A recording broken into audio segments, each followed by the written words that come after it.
Good evening, everyone. I want to welcome everyone to the Grand Canyon Historical Society's virtual outing for this evening. Uh, we're pleased to have Keaton Vanderploeg present Pete Berry, Looking for Grandview.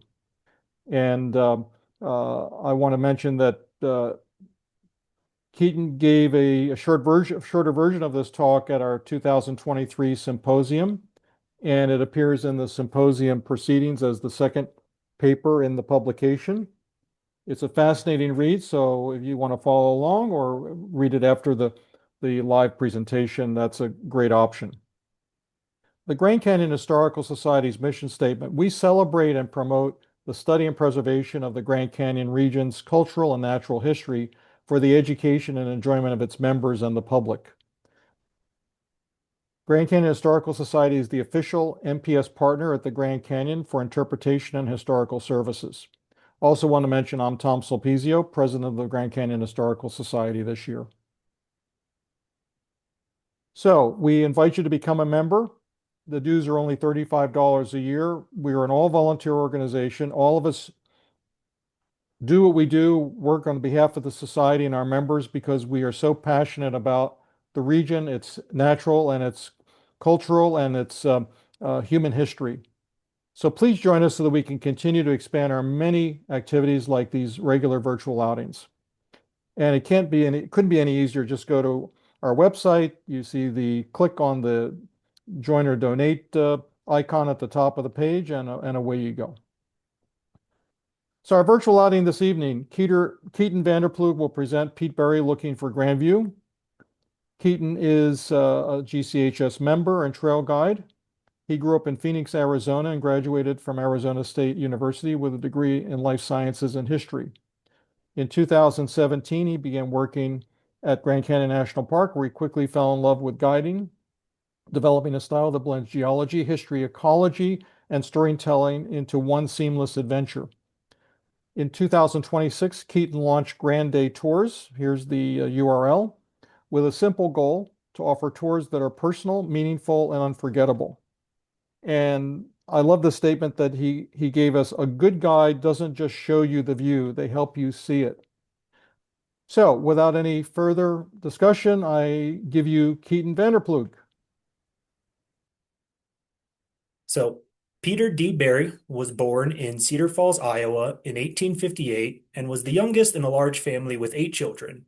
In 1866, the family moved to Jasper County, Missouri, where Pete would spend the remainder of his youth. At the age of 21, Pete left Missouri with his older brother John to try their hand at mining. By 1879, the brothers arrived in Pitkin, Colorado, and while Pete may have enjoyed the prospector's life, John was looking for other Western ventures. In 1883, John left Pitkin and moved to the new town of Flagstaff, Arizona. In Flagstaff, John Berry would open the San Juan Saloon on Railroad Avenue, now Route 66. It soon became one of the small town's most popular establishments. With a great location near the train depot, Berry offered fine cigars, wines, and spirits. Gambling was popular, and the Arizona Champion wrote of genial, gentlemanly card dealers at the San Juan. John brought in an elegant piano and boasted, "If you want to hear good music, go to the San Juan." With the addition of a lunch counter and barber shop, the saloon was a popular place day or night.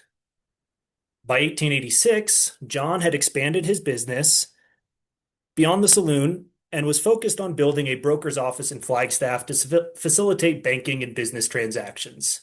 His success as a businessman and popularity with the community inspired John to run for sheriff that same year. However, tragedy was waiting around the corner for J.N. Berry. On January 17th, 1887, a bar fight broke out in the San Juan. George Hawks and his brother William had pistol whipped another cowboy for singing too loudly. After the assault, George tried to flee, but was detained by other bar patrons. When Berry came to wrestle the pistol away from George, a shot went off and Berry was struck through the gut. At 6:30 the next morning, John Berry would die, while the Hawks brothers were arrested and jailed for the murder. Outraged at the death of one of Flagstaff's most popular citizens, 20 vigilantes would storm the jail, suppress the guards, and kill both George and Will before trial could be conducted. 3 days later, three funerals were held for John Barry, George Hawks, and William Hawks. All saloons in Flagstaff were closed for the week to mourn the loss of John Barry. During his time in Flagstaff, John had built his business along with the family. He left behind his wife May and young son Newton. When word of John's death reached Pete in Colorado, the younger Barry would pack up his things and head towards Flagstaff. By September 1887, Pete Barry had taken over as owner of the San Juan Saloon while also taking care of May and Newton Barry. However, less than a year after his arrival, on July 9th, 1888, Flagstaff experienced one of its many catastrophic fires. During the fire, the San Juan Saloon would be destroyed and Pete lost an estimated $5,000 in the disaster. The resilient Pete would stay in Flagstaff to marry his brother's widow, and the couple would eventually have their own son, Ralph, in the spring of 1889. After the fire, Pete's saloon business was never the same. It was around this same time that Barry would join the Cameron brothers, Ralph, Niles, and Burton, on prospecting trips into the Grand Canyon. Guided by John Hance down trails used by the indigenous people, the Cameron brothers and Pete Barry would spend days and weeks prospecting inter-canyon sites between 1888 and 1890. Dozens of claims, including the Last Chance, were established during this time, but it was not until 1892 that the mine's full potential was unearthed. In his June 3rd, 1892 notes, Barry wrote, "Ralph struck the bonanza. We worked on it till 6 p.m. and dug it all out. At 4 p.m., we were ragged, assayed millionaires. At 6 p.m., no millionaire, but ragged-assed all the same." Once the men had found their bonanza, the miners realized they needed a better route to reach its location atop Horseshoe Mesa. Originally using the Hance route into the canyon, then trekking around Horseshoe Mesa to come up Cottonwood Canyon to the west, Barry needed a better trail for mules and a faster route if he was going to realize the mining potential at Last Chance. After selecting a route, cutting timber, and preparing for the hard work ahead, on July 20th, 1892, the men started to build what would become the Grandview Trail. For the next 6 months, Pete Barry, the Cameron brothers, Ed Gale, and Dave Von Nita worked dawn till dusk, 7 days a week, to build a trail that would eventually travel 4 miles and 2,500 feet down into the Grand Canyon. The original trailhead was about a mile and a half southeast of where Grandview Trail enters the canyon today. At the trailhead was a mill site where they lumbered local ponderosa pine that could be chained to the walls of the Grand Canyon for construction of the trail. A cabin was built in this area as the base of operations for the trail work. By February 1893, after 6 months of hard labor and an investment estimated at $12,000, the trail was complete and mining could swing into full gear. Almost immediately after completing the trail, the group would work on hauling a chunk of copper out of the canyon that would go on to win first prize at the 1893 Chicago World's Fair. The nugget was 70% pure copper and weighed over 600 pounds. It took 6 men 6 days to move from Horseshoe Mesa up the Grandview Trail to the rim of the canyon. After the fair, the nugget was sold to the Field Museum in Chicago for $1 per pound. The primary purpose of the trail was for mining, and the next step was building a mining camp on top of Horseshoe Mesa. Barry would eventually build a dining hall, kitchen, blacksmith, and enough bunkhouses to accommodate up to 20 employees who could each earn up to $5 a day. Every day, the copper ore would be hauled out of the canyon by 8 to 10 mules, each carrying 200 pounds at a time. From there, a stagecoach would take 1 ton of ore from Grandview to Flagstaff. The ore was then loaded onto train cars and shipped to El Paso, Texas for refining. In total, 140 train car loads would be shipped to Texas between 1893 and 1902. The Last Chance mine was the most productive and valuable of Grand Canyon's pioneer era, but the high cost of moving the ore from the mine to the rim, to the train, and then out to the refinery made profit margins desperately thin. It was around this same time that more and more tourists began to arrive, and Barry saw the potential to expand his homestead and trail into an exciting new venture. The exploration of the Colorado River and its canyons by John Wesley Powell started circulating the United States in the 1870s and 1880s. Powell's firsthand account of navigating the wild Colorado River was an incredible tale that described a canyon too enormous, too wild, and too beautiful for readers to comprehend. Paintings by Thomas Moran tried to unveil the canyon to those living in cities along the East Coast and sitting in the U.S. Capitol. By the 1880s, trains had arrived in northern Arizona, and the first sightseers hired stagecoaches out of towns like Williams and Flagstaff and Peach Springs to see the stories of Grand Canyon. Hosted by John Hance and the Hull family, early tourists would arrive by 1884. Hance was a terrific storyteller, but his cabin and tents left a lot to be desired by travelers who had taken a 12-hour, sometimes 2 to 3 day long stagecoach ride to arrive at the South Rim. Pete Barry saw this potential business and began housing tourists in his cabin built for trail work. Mules he used for mining could be used to give guided expeditions down the Grandview Trail. His vision grew, he expanded the cabin layout until 1897 when the Grandview Hotel officially opened for business. Around the same time, miners on Horseshoe Mesa found massive caves embedded in the limestone walls. Barry began to advertise his caverns as similar to Mammoth Cave, adding an exciting new destination at the end of the Grandview Trail. By the end of the century, Pete Barry had the nicest hotel, best trail, and most exciting excursions available for early travelers. Grandview had become the canyon's most popular destination, but it came at a cost. Pete's life as a prospector and commitment to building the Grandview Trail in the early 1890s would eventually take its toll on his personal life. Once the mining operation began, Pete's days in the comforts of Flagstaff were few and far between. In 1945, William Dowling, an employee of Grand Canyon National Park and acquaintance of Pete Barry, was interviewed on the early life and times of the canyon's pioneers. Dowling's story was that in the fall of 1893, May had ran off to Tucson with a traveling salesman and Pete's young son, Ralph. In response, Pete paid Niles Cameron $100 to track down and retrieve his boy. Ralph was retrieved, and while the couple worked towards a divorce, he was sent to the Sisters of Charity in San Miguel, New Mexico for care. In March of 1894, the divorce was finalized, custody of Ralph was held in abeyance, and he would remain with the Sisters of Charity for a time. The San Juan property on East 6 Santa Fe was sold during the divorce, traded a handful of times, but lives on as Karma Sushi in Flagstaff today. When the Santa Fe Railroad completed the Grand Canyon line in 1901, what had once taken 12 hours by stagecoach could now be done in 3 hours on trains. The cost of travel went from $20 to $3.95. But Pete Barry did not work for the railroad, and the train tracks ended nearly 14 miles west of Grandview Hotel. At the start of the 20th century, tourists can now get to the Grand Canyon on a train, but it still required one more stagecoach ride to get to Grandview. Barry survived by offering a free ride to his hotel from the train depot. Once there, guests would pay $2 per day for a room.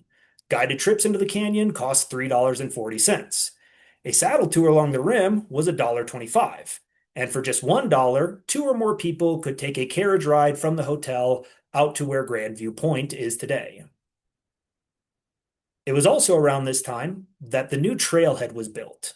In the 1800s, tourists entered the canyon where the hotel was located and skirted underneath the rim until merging with today's trail at the Coconino Sado. Today's trailhead at Grandview Point was developed as an easier entry for tourists, and its use started in 1902. Now, there is a common theme among Grand Canyon pioneers. Men like Hance, Cameron, and Barry, who first arrived as prospectors and miners, would all become hotel operators and tour guides. Tourism was the real gold mine at Grand Canyon. Mining was hard and costly, so in 1902, Barry and Cameron sold Last Chance to Henry P. Barber of Chicago, who in turn sold it to J.H. Page, and the Canyon Copper Company was formed. The Canyon Copper Company would eventually haul over 900,000 pounds of copper and over 140,000 pounds of silver out of the Grand Canyon, all on the backs of mules before the mine eventually shut down in 1907. Barry and the Camerons received $35,000 from the sale and would turn their interest towards the growing tourism demand of Grand Canyon. Part of the sale involved J.H. Page also acquiring the Grandview Hotel and the Grandview Trail. But Barry continued to stay on at Grandview, managing the hotel and mining operations for his new investors. It was around that time a tourist named Martha Thompson would arrive at the canyon. Martha seemed to enjoy the view Pete had built for himself, and she would stay on as housekeeper for the hotel. According to the local news, Pete and Martha married on the morning of August 26, 1903, which was a surprise to their friends and community, as no one had known their plans until after the fact. According to the Dowley interview, one morning after a night of heavy drinking, Pete woke up next to Martha without any memory, but with a new certificate of marriage. Either way, the newly married couple would return to the Grand Canyon and spend the rest of their lives together. With a new partner, steady stream of tourists, and money in his pocket, Barry looked beyond the Grandview to build a bigger, more substantial property at the Grand Canyon. In 1903, Barry began shipping in lumber from Flagstaff, and next to the log cabin hotel, he built a three-story framed hotel. Boasting it as the nicest hotel at the highest point along the rim, the Summit Hotel was a substantial upgrade from Grandview. The neighboring hotels competed for a few months until the Canyon Copper Company stepped in once again to acquire the Summit.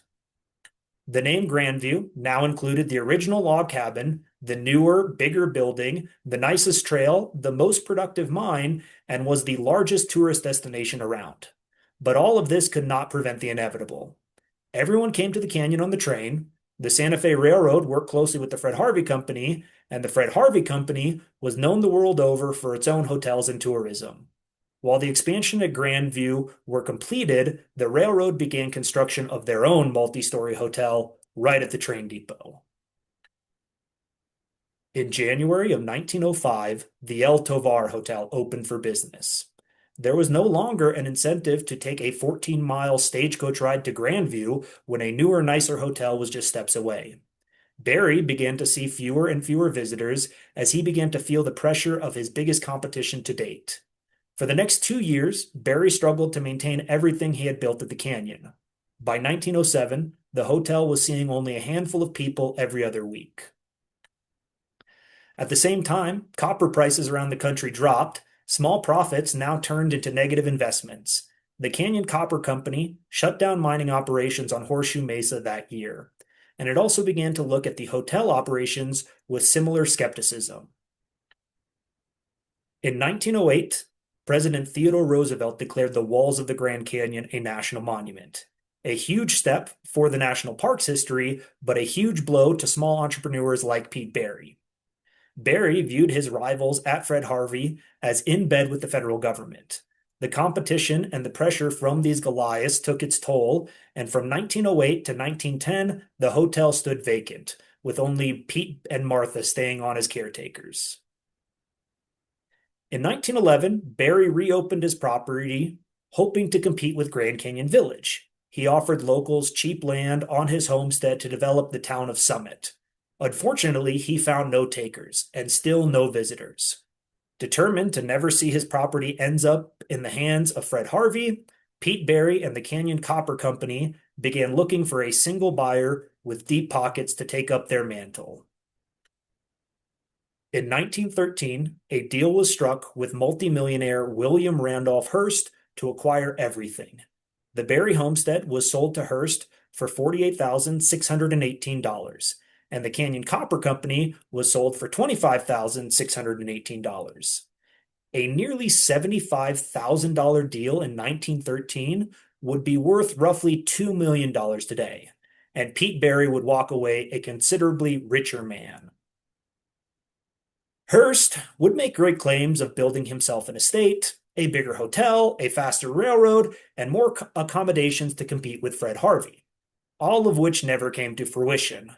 Hearst would, however, be a thorn in the side of the national parks as it developed into the 1920s. Stephen Mather's vision for national parks required the elimination of private holdings within the boundaries of Grand Canyon. Negotiations with Hearst lasted for 2 decades, during which time the original Grandview Hotel was torn down in 1928. Eventually, Congress reworked wartime powers from 1918 in order to give the national parks more power to acquire these private holdings. In 1939, these laws allowed for a filing of a declaration of taking against the 200 acres owned by Hearst. The park valued the land at $25,000. Hearst said it was worth $367,000. A legal battle ensued, but in 1940, a federal judge ruled the government would pay Hearst $85,000 for the property, and the matter was settled. After Pete Barry sold his property to Hearst, he used his wealth to buy a new automobile, while his son Ralph began ranching in the Coconino Basin 8 miles from Grandview. Things were good for the Barrys. It was now Hearst's problem to deal with Fred Harvey and the federal government. Ralph's ranch was doing well, and even in dry years produced bumper crops of oats, rye, and potatoes. The newspapers declared him the young spud king of the North. Sometime after 1916, Pete and Martha moved to San Gabriel, California, seemingly to retire on the money earned in the Hearst sale. But Pete Barry could never go long without a stroke of bad luck. In 1919, Ralph would catch the Spanish flu and within a week died of his illness. Pete would be there at Ralph's side to see his only son pass away at the age of 29. A funeral was held at the Grand Canyon, which saw the reunion of Ralph's family. Pete and Martha came in from California, his mother May and brother Newton from Phoenix. This may have been the first time the Barry family had been together since Pete and May's divorce 25 years earlier. The loss of their son brought Pete and Martha back to the canyon. They moved on to Ralph's ranch, where they remained for another decade. Now into their 60s, the Barrys lived out a quiet life with occasional visits from friends and park rangers looking for the canyon wisdom of old-timers like Pete. With more and more roads being built in northern Arizona, trips to towns like Williams and Flagstaff for doctor's appointments and occasional visits were easier on the couple. In 1931, Martha passed away, and Pete buried her at the canyon next to their son Ralph.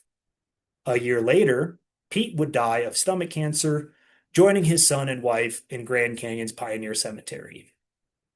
They lived long enough to have the later moments of their lives captured and recorded on film, found today in northern Arizona's Klein Library. As we continue to watch this recording of the Barry Ranch, you'll eventually see a hogan, the traditional earthen homes used by the Dene. I assume this hogan was not built there by Ralph or Pete, and I think it's an appropriate time to share this Facebook post from Jason Nez. This blank monument is at the east entrance. It's been blank for years. This is what it should say. In January of 1897, Dene families living in the area were forcibly rounded up, their hogans and corrals burned by the Coconino County Sheriff's Posse. The families were herded along with their livestock over 40 miles through a snowstorm, with the posse firing their weapons over their heads and at their feet, and forced into the flooded Little Colorado River to the east side of the river, the boundary of the current Navajo Nation. This event, along with the forced removal of the Havasupai from the canyon, cleared the way for the establishment of Grand Canyon National Park and the Kaibab National Forest, perpetuating the myth of an unmanaged, uninhabited region. The descendants of these families live in Cameron and Gray Mountain communities. It's a hard truth of the national park history that these areas were not empty. They had been occupied for thousands of years, long before the pioneers arrived. In 1897, this year saw the rise of Grandview Hotel, while at the same time, the removal of local indigenous families. Ralph Cameron was the sheriff leading the posse, and it's unfortunately hard to imagine his friend Pete Barry didn't participate. As hard as it is to think about and deal with, it's the true history we all have to acknowledge. When Barry died in 1932, it was the same year the original logs of the Grandview Hotel would be used in construction of Desert View Watchtower, woven into the style of a hogan or a kiva, depending on how you look at it. These logs are the only pieces of the hotel visitors can still easily see today. After Barry's death and the acquisition of Grandview by the National Park Service, remaining material of the Grandview and Summit hotels were removed and the area returned to nature. The mine camp on Horseshoe Mesa crumbled and faded away. A few stone walls and gated off mine shafts are all that remain. For nearly 50 years, Pete Barry's vision of a Grandview was the foundation of what would become Grand Canyon National Park. His ability to host and guide tourists has grown into a billion-dollar industry. While little physically remains of his legacy, the work he put in will not be forgotten. Today, you can still take a tour along the rim to Grandview Point and see old black and white photos of his hotel and family. You can still hike the Grandview Trail to Horseshoe Mesa, and you can still get a sense of what life was like when the very first tourists arrived in the late 1800s. After I gave this presentation in 2023 at the annual History Symposium, Dennis Foster approached me to educate me on the history of the photo you see here and at the sign near Grandview Point. At the time, I could not have imagined that historic photos, much less ones on national park signs, could have been faked or altered. But you can clearly see here 3 different photos of the hotel in 3 different places, the bottom right being the only accurate one to my knowledge. Even in the early 1900s, photographers already knew how to manipulate images long before Photoshop. Look here, the El Tovar has not only replaced Grandview metaphorically, but physically as well. Both images faked for publicity. Using darkroom techniques like retouching negatives, masking, and combining multiple exposures, they could remove unwanted details or even add entire elements to the scene. This 1907 quadrangle is an accurate map of where the hotel location was. These manipulated photos make it appear as though the hotel was actually here, straight shot across this side canyon, with the pillars of Coronado Butte in the background. A clever trick that originally fooled me and still fools many visitors today. So if a photograph appears to show Grandview Hotel sitting dramatically on the edge of the canyon, it may not be a literal photo of reality. A skilled photographer could combine multiple images, one of the canyon rim and another of the hotel, to create a more dramatic scene for newspapers, postcards, and travel guides promoting tourism to the canyon. I'd like to thank Dennis Foster and Tom Martin for sharing some photos and documents they sourced in their search for Grandview, as well as Jonathan Upchurch for sharing his own story of wandering the rim of the canyon, trying to explain the inaccurate photo. And thanks to many other authors and papers that I found with useful information that helped me piece together the life of Pete Barry. And I think I still have some time, so I'd like to continue with a few more interesting pieces of the story that I would like to add here. This shows the lasting impact that Pete Barry had not only on Grand Canyon, but on Arizona. In the 1920s, as Senator Ralph Cameron continued his long legal battle controlling the Bright Angel Trail, Pete Barry was frequently called upon to testify about the early history of trail building in the canyon. Barry maintained that Cameron had not participated in the construction of the Bright Angel Trail itself, but had instead taken control of the route as tourism increased. Testimony like this helped strengthen the federal government's case against Cameron's attempts to claim ownership of the trail. Conflicts between the federal government and private inholdings were not limited to the Bright Angel. Several private inholdings still existed within the boundaries of the newly created national park. At the same time, Coconino County was increasingly interested in improving automobile access to the canyon. After Cameron lost his political influence and control of the Bright Angel Trail, the route was eventually transferred to the federal government. In return, funding was secured to pave Highway 64, connecting the newly completed U.S. Route 66 to Grand Canyon Village. Meanwhile, automobile tourism was rapidly expanding. During the 1920s, the old wagon road running east from Grand Canyon Village out towards Desert View saw increasing use as the Fred Harvey Company expanded its motor touring operations. The road, however, was in poor condition, and in 1923, the Santa Fe Railroad warned that further development of tourism facilities would stall unless the roads were improved. By 1925, engineers had surveyed the most practical route for where what was then called the East Rim Drive could be built. designed both for efficient construction and for scenic overlooks along the canyon rim. But two private inholdings complicated the plan. William Randolph Hearst owned the Grandview property, while Martin Bugelin held land at Desert View. The situation presented an opportunity for Stephen Mather and Horace Albright, who had made road building and the gradual elimination of private inholdings major priorities for the young National Park Service. By 1926, negotiations with Hearst eventually led to a land swap where Hearst gave up 48.9 acres that the park needed to build the road properly. In exchange, Hearst received 25.8 acres of more desirable land along the canyon rim. Although the government was not yet able to fully acquire the Grandview holdings, the agreement allowed for the construction of the East Rim Drive, today's Desert View Drive, to proceed. Between 1927 and 1932, the new road greatly improved access to the eastern portion of the South Rim and helped facilitate the construction of the Desert View Watchtower. Demolition of the old hotel and repurposing of those materials at the Watchtower also happened during these road building years. So even in his retirement, the earlier decisions Pete Barry made were shaping Grand Canyon National Park.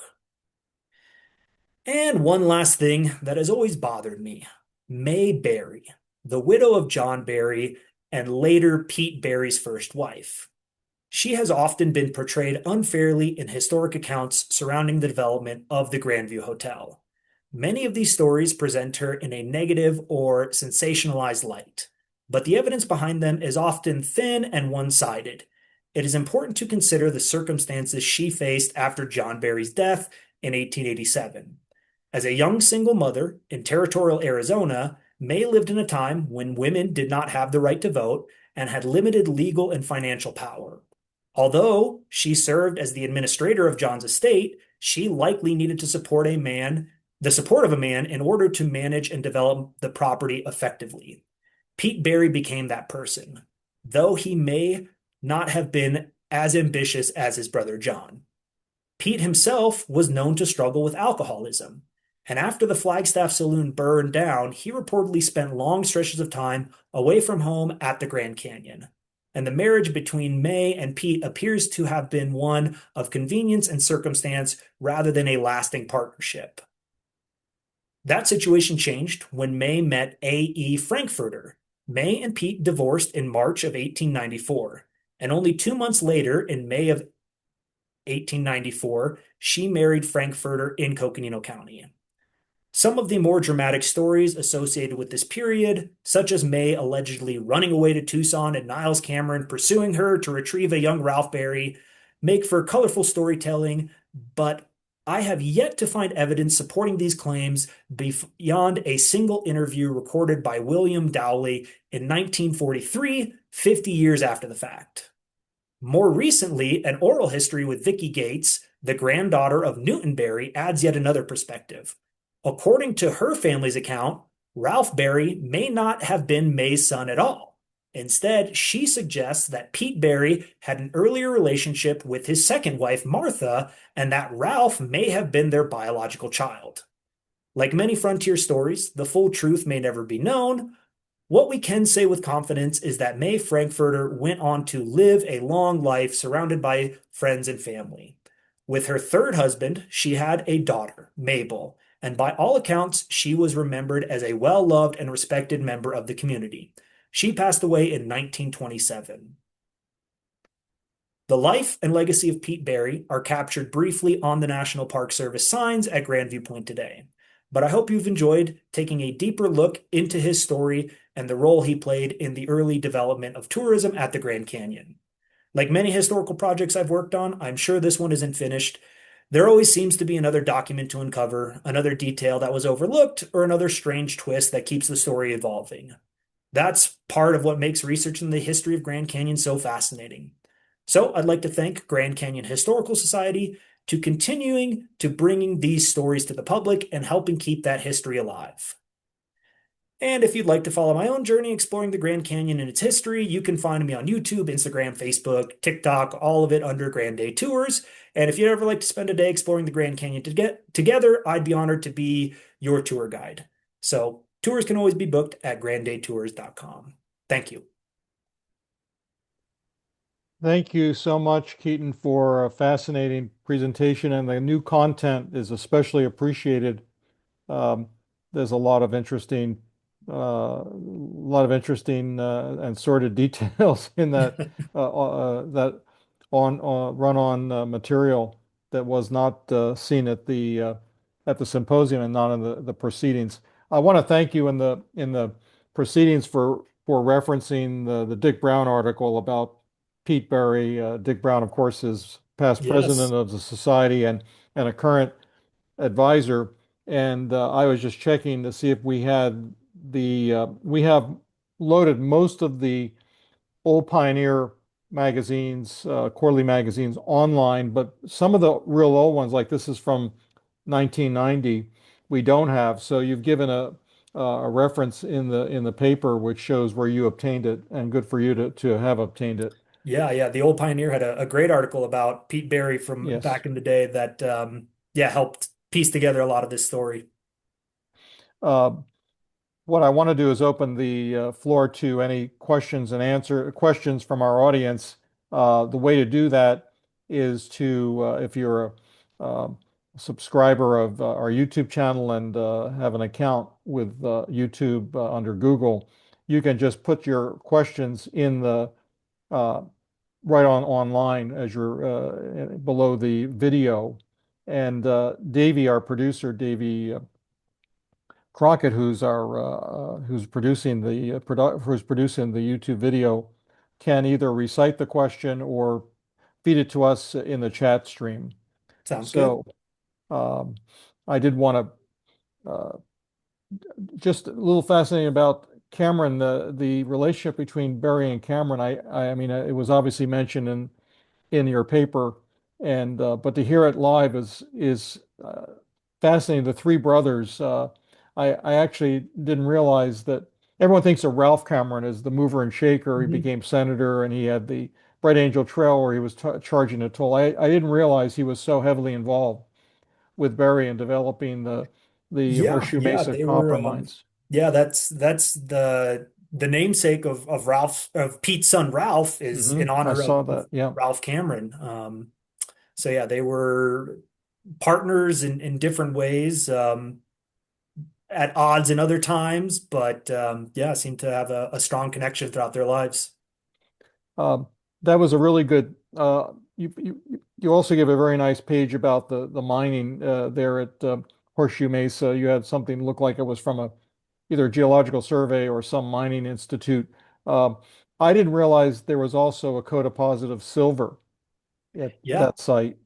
yeah, silver and I believe zinc as Okay. well, turquoise, and that yeah, that reference I had um, is only after the Canyon Copper Company took over and Hmm. started keeping those records. I see. So you don't even really know what the production was before that, other than the 140 train car loads that I referenced earlier.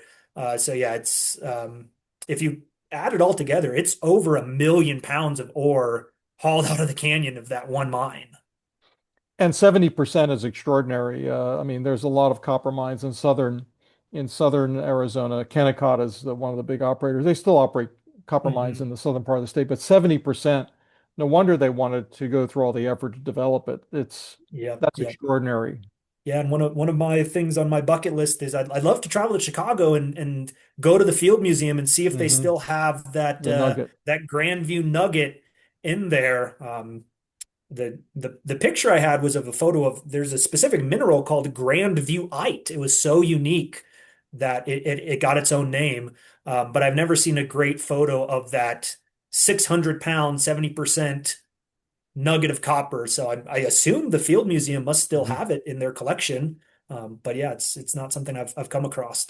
Well, we'll see if it's in the Arizona Historical Society museums where I'm visiting both of them next week Yeah, in yeah. Let me know if Tempe and you in Tucson. I'll let you know. yeah, if you can find it, I think it must be something crazy to look at. Because yeah, if you ever Yeah. see that copper in its raw state, I mean the greens and the blues, it's an amazing thing to Yeah. look at.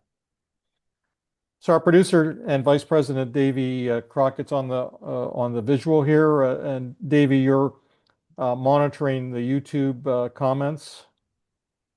Yeah, we don't have anything specific. I just want to comment. I thought it's fascinating. Dennis Foster pointing out that photo uh, problem, Yes. and that brought me to memory. I believe we were having a fascinating presentation, I think in November, about early postcards that were developed for the Grand Canyon, and they had the same problem. That the presenter will point out some fascinating alterations of postcards that were made to help publicity for the canyon. So Yes, and yeah, That's Professor Young's presentation. yes, Yeah, yeah, yeah, and that's the one Dennis I has mentioned. been really, really researching that photo, the different styles of photos. Like most of those photos, I got from Dennis, and he Mhm. sourced them, and so yeah, he's been great to talk to just about the just kind of interesting part of yeah, these photos are all publicity, like it's all just 1900s Photoshop. Well, there's a reason that the electronic version is called Photoshop because these were photo labs, and they were some of the techniques you mentioned that they used to move objects or to Hmm. use various negatives and do double exposures. It's a good it's a it's of interest to those of us who like photography, especially old style photography. It's a fascinating topic in its own right. And you touched on the development of roads, which is going to be a perhaps not to spill the beans, but maybe a future talk that you will give to the Yeah. society. Yeah. I'd love to get more into the history of Route 66 and roads and car travel, because that really is another thing that, shaped the national parks Yeah. was roads and just, the access to the parks. So, yeah, I'd love to keep Hmm. digging into that topic and yeah, come back and do another presentation for you guys. Thanks again, guys. Good I night. look forward to seeing you again. Thank you all.